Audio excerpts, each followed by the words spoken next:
Hello, Assalamu alaikum.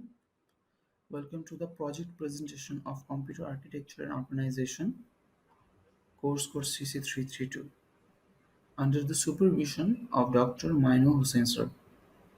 Our project implementation of basic R-type instruction by designing simple ALU and register file.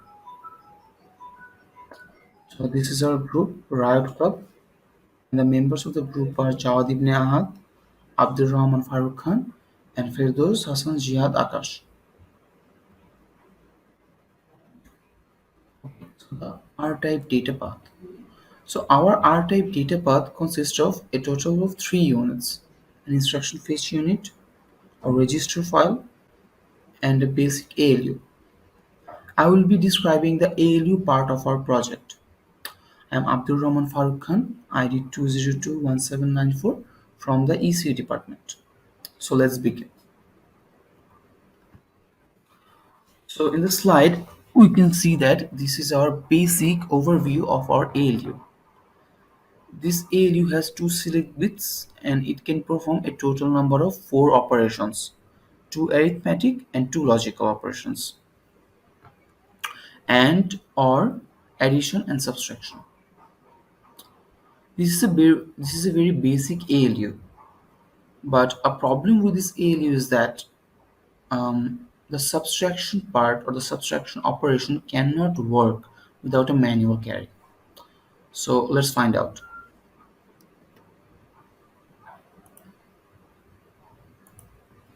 So this is our basic ALU. These are two 16-bit ALU units and combined they make a 32-bit ALU unit. So for example, if I want to check the addition part. So for addition, our opcode is 10 and I want to add 2 plus 2 or 4 plus 2. This is 4, this is 2. So this is 110. Yeah, so we're getting 6. So our addition part is working properly. Now, if we want to check the subtraction part, for example, we want to subtract 2 from 4. So this is 4, this is 2, and the opcode for our subtraction is 11. Yeah, so as you can see, without the manual carry, our subtraction result is not proper, it's not working properly. Now, if we give the carry manually, yeah, we can see that we're getting our result. So this is a big issue with this ALU, that it cannot work without a manual carry. To resolve that, we had to build another ALU, which is our modified ALU. This ALU consists of three select bits and it can perform a total number of 8 operations, 4 logical and 4 arithmetic. This ALU was not built or was not designed by designing any other sub-circuits. This is a very basic ALU and all the micro operations are done with built-in pre-built circuits in the Logisim. So we shall also see that.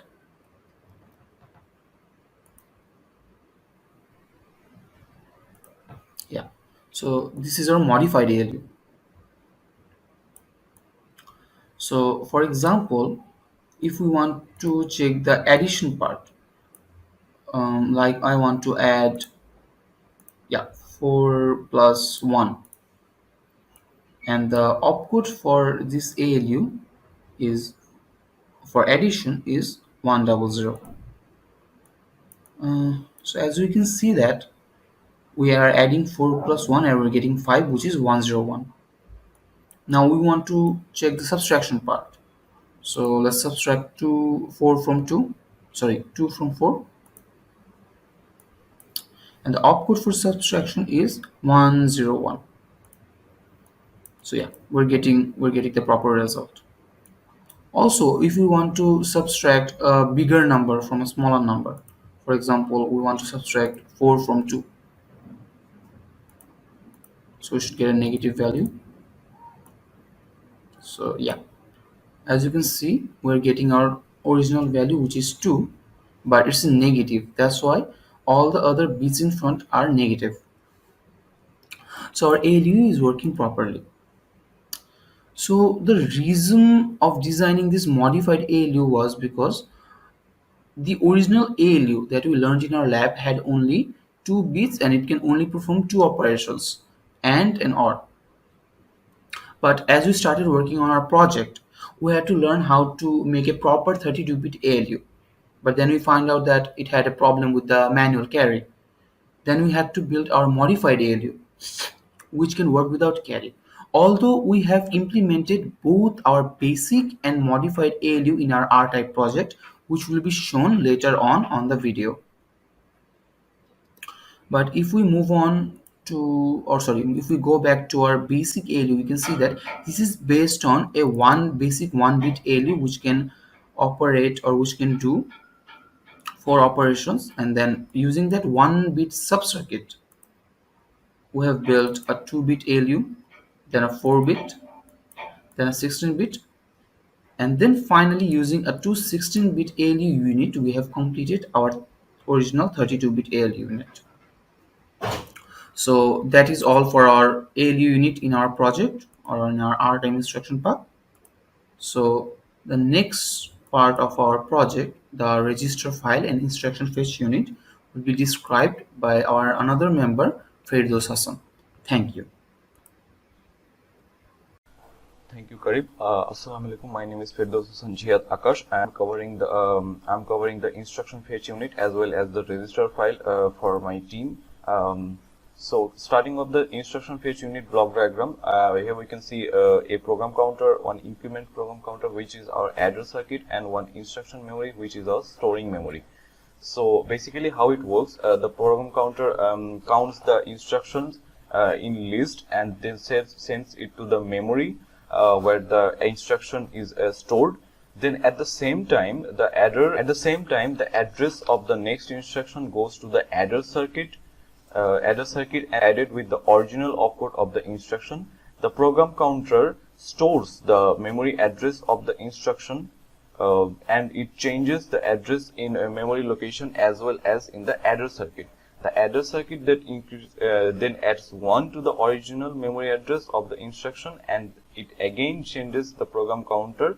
Hence the program counter gets implemented by 1, and we continue this process till the end of the instruction. So after that, if we look at our instruction fetch unit main project file, we can see that we have used a 2-bit register for the program counter and one 32-bit ROM with 2 select bits. Here we use 2 select bits, so we can use only 4 instruction out there, as each instruction contains 32 bits of data. Here we can use any kind of other memory storage, but we use ROM because we just want to read the data, not want to write the data. So we have used ROM here, and after that, so the register file contains first instruction and sends it to the ROM, and also the adder circuit. The adder circuit is a 2-bit adder. The program counter is sending the address of the first instruction in ROM as well as the adder circuit. The adder circuit is incrementing the address by 1. The adder circuit is incrementing by address by 1 and sending it to the program counter. Hence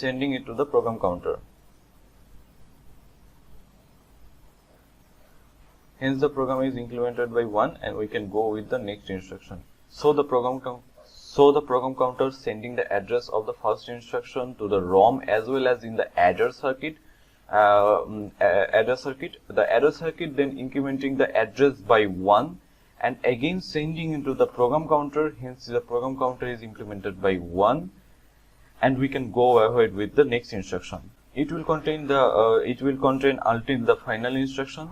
Then each instruction can be sent in register file, where the actual values or operations are going to be stored in the register file. So in the register file, we have used we have followed the MIPS architecture instruction for designing the register file. The register file, you have separate 32 registers, which the register file we have followed the MIPS architecture instruction. We have taken 32 separate registers. Each register contains 32 bits. We have sorted the register files in an order from 0 to 31, total 32, and each word. So one word is equal to 32 bits of each register files. So coming back to our logisim files, so that we can check it if it is working perfectly or not. So coming into our main project file, we can see that instruction page.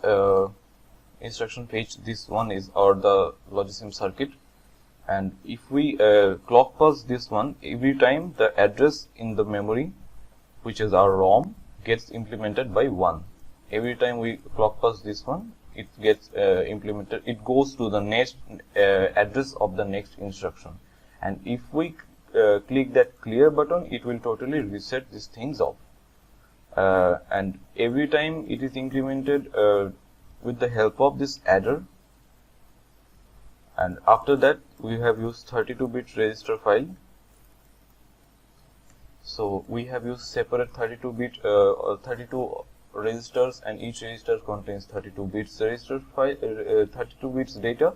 Then we have used 5 into 32 decoder, and one select bits, which is for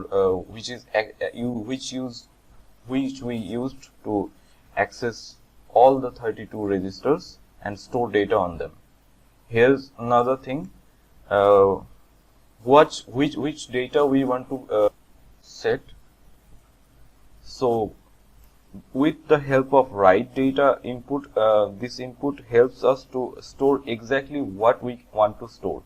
And one important thing, the register write, if we don't enable this one, we cannot read any kind of data from these registers, because if we unticked, and but still we want to store something, we are passing some values, we are selecting the registers, but it will still not work because of we are not enabling this register write.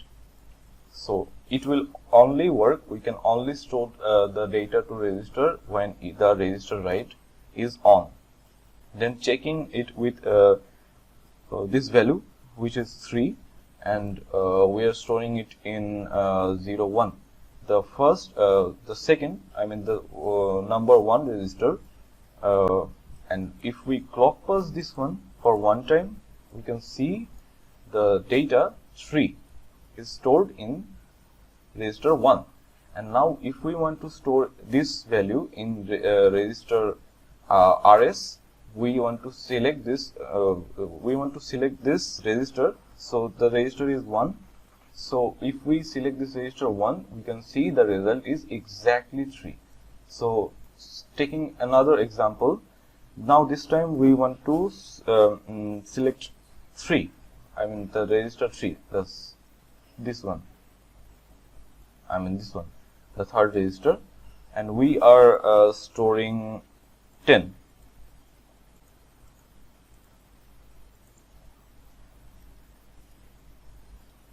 So if we clock pulse this one again, it will store 10 in the third one. And now if we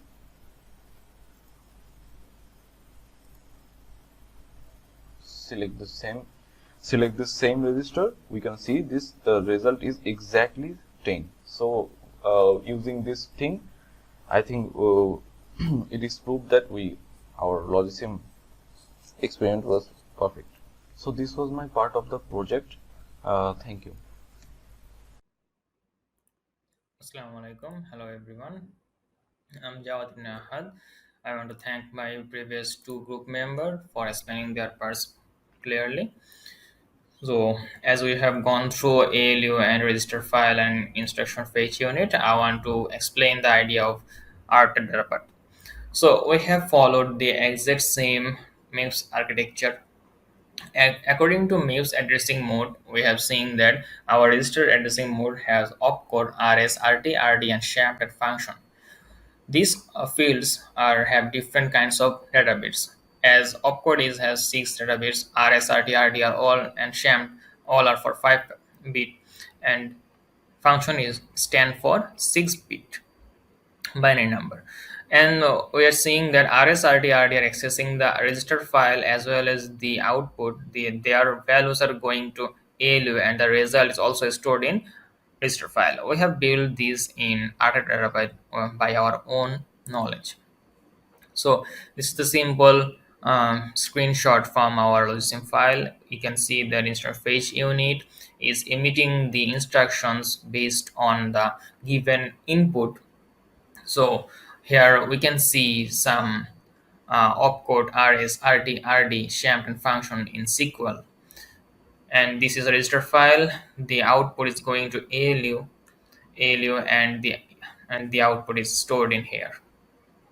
And the total output is again storing in data write button, which is related to register file. So if we analyze one instruction, we can see that according to MIPS instruction format, we have seen opcode rs, rt, rd, shamped and function. Each will have these kinds of values, these kinds of bits. So as we have seen that we have two ALU designed, one for 2-bit output and one for 3-bit output. Here is 2-bit opcode ALU example, and $sign S0 and S1 and S2. What is happening here? The values of S1 and S2 is storing in S0. The operation after the result is storing in S0. So we have converted this instruction into a machine language or into a hexadecimal language. So we have and the opcode of AND in 2-bit ALU, opcode ALU is 0. Then S0 is 16, which is RD. RS is S1, which is 17, and our RT is S2, which is 18. Then we have converted this to binary and then as well as hexadecimal. We have created this same we have created the 4 instruction in the same way. You can see there and or and add operation and subtraction operation. These are the all hexadecimal coded, which will be given as instruction in instruction fetch unit. So this we want to check how this is working in our logisim file. So if you go here, I think you have already seen these calls. Our Abdurrahman Farooq Khan have explained the 32-bit ALU.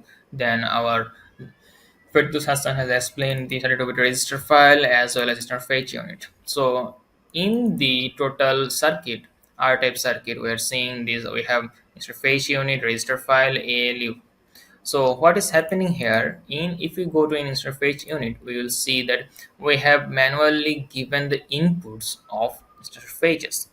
This we have used ROM, and there is the 4 instruction we have created here. So this 4 instruction is stored in interface in memory.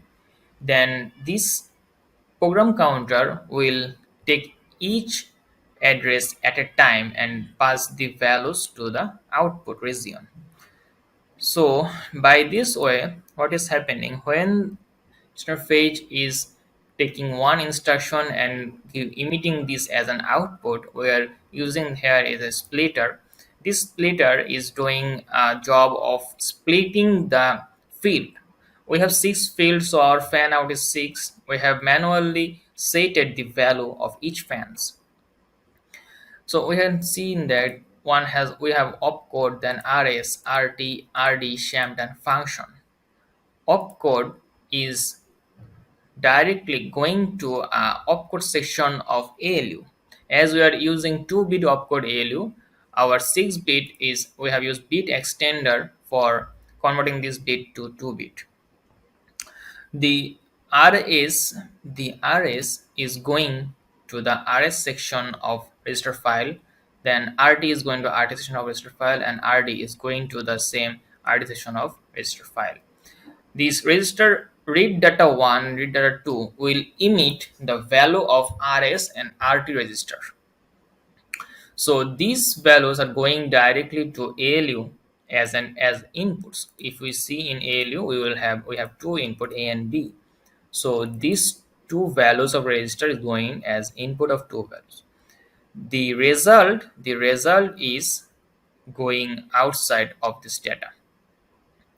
If we see one, we have a carry, we can add this here. Okay, so we have an carry out bit. So if we want to run this, you can see I have been this register right is one. Why? Because I want to store the value. We can see that the result is connected to write data. So what will happen that rs and rt value will be perform operation in ALU, then it will emit the data, and the data will be stored directly to RD register. Okay, for this reason, I have clicked this register data is 1. If it is 0, we can't expect to store data in register file. Okay, so we have given these output fields and these output fields for verifying our answer, whether it is coming true or false, whether it is coming correctly or not. I have given data in register file manually for performing our operation. If we give our clock, we'll see that initially it is 0. That means we are doing AND operation according to our ALU operation. So AND operation we are doing. If I mention you that in our this on RS is our 17 and RT is 18. If we see in what is in RS 17 and 18, here is we have 17 in 3 and 18 is 7. So what will be happen that these two will perform an AND operation and store in 16. As we have performed in earlier, we have already have 3. If we convert this to 0 for a fresh performance, so I will see this. So if we give a clock, this will convert to 1, which is going to the OR operation. We have used exactly same 3 and 7. For this we are getting 7 for OR operation. If we give a clock, this will convert to add operation. So this add operation will add 3 and 7, which will give an answer of 10. We are getting 10, and this will store in RD register. We'll go to see whether it is saving or not. If we give a clock and carry, this will perform subtraction. We're subtracting 7 from 3. For this we are getting a negative answer. So for automation, we can there click enable. So we'll see that our clocks are going automatically. We are giving this clock automatically, and this clock is giving our answer. So yes, it's working properly. We can click this. So what we can see that for this, when we are going to subtract something, we must have to on this C in value to 1, otherwise subtraction will not be performed correctly. For this reason, we build a third uh, 3 opcode ALU, which we have seen earlier. If you want to go see that whether it is saved or not, we can see there that our addition was performed in, let's see where we have performed. Yes, we have performed T1 and T2. We have performed 3 and 7 summation. This is stored in T0.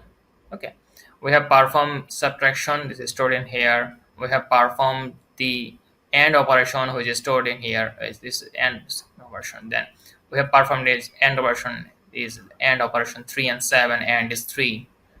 We have performed the OR operation 7 and 3 is 7. Okay, so we can see that our R-type data path is running full, quite good. So if we go to third, our modified ALU, we have modified an ALU as you have seen earlier that this ALU, if we go to back, this ALU have eight micro operation, and each time if we give input here, this will perform, and it can perform and, or, XOR, XNOR, addition, subtraction, multiplication, division. So we want to go back. For this third, for this ALU, we have designed some R type instructions. I want to explain this. So previously there was only 2 bit of opcode. There is 3 bit of opcode.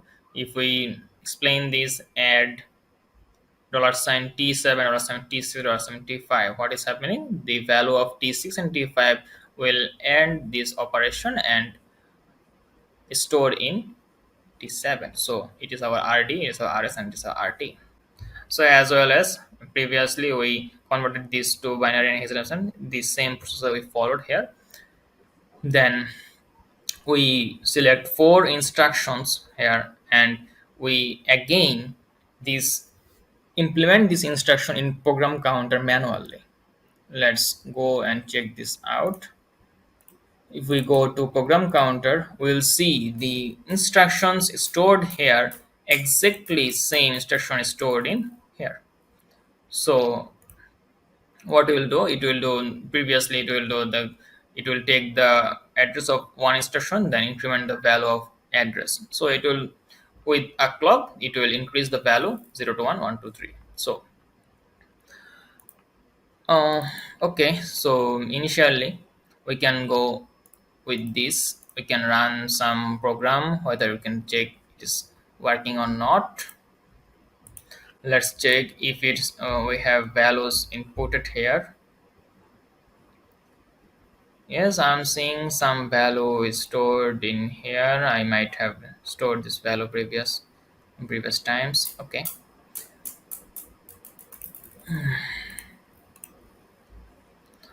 So okay, if we give a clock, let's clear this. Okay,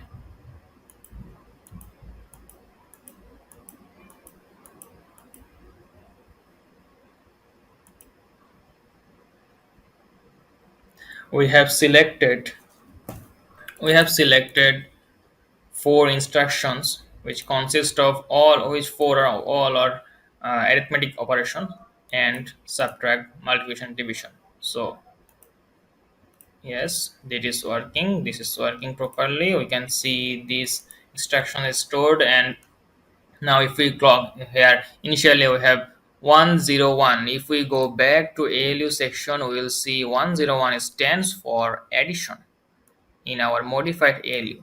So what will happen, the we are performing the same, we have given the same example before. 3 and 7 is stored in RS and RT. The summation is coming for from ALU is 10 and is stored in, this will store in where, RD. So again, if we give a clock, this will given 101, 101 is 10 for subtraction.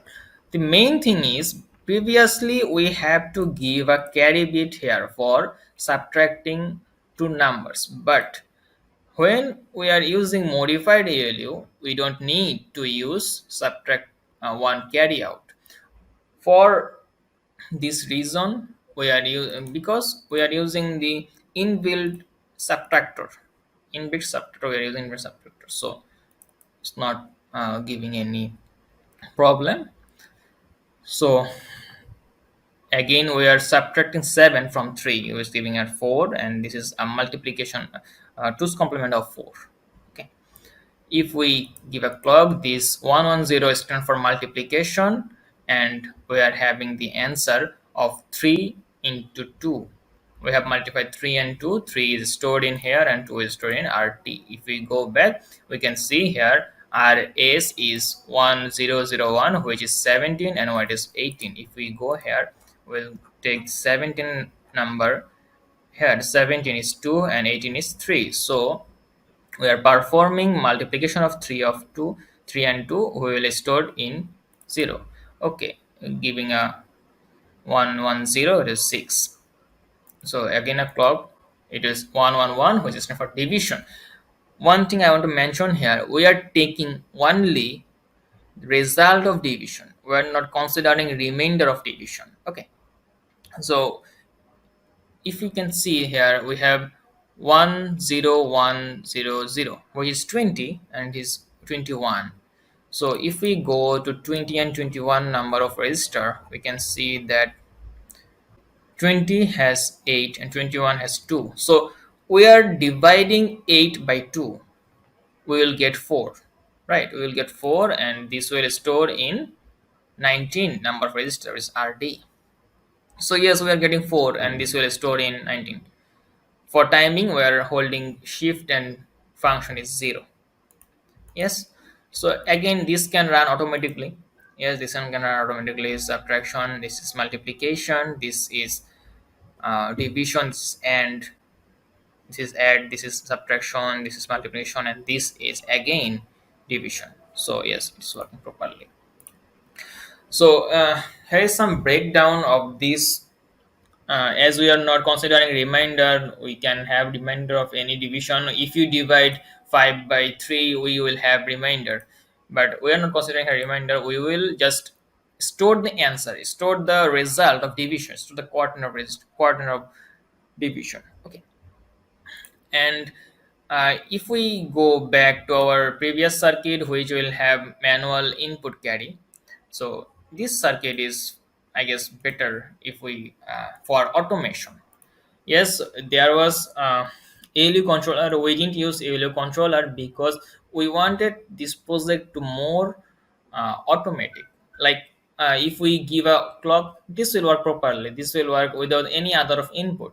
But if we add ALU controller, we need a main controller.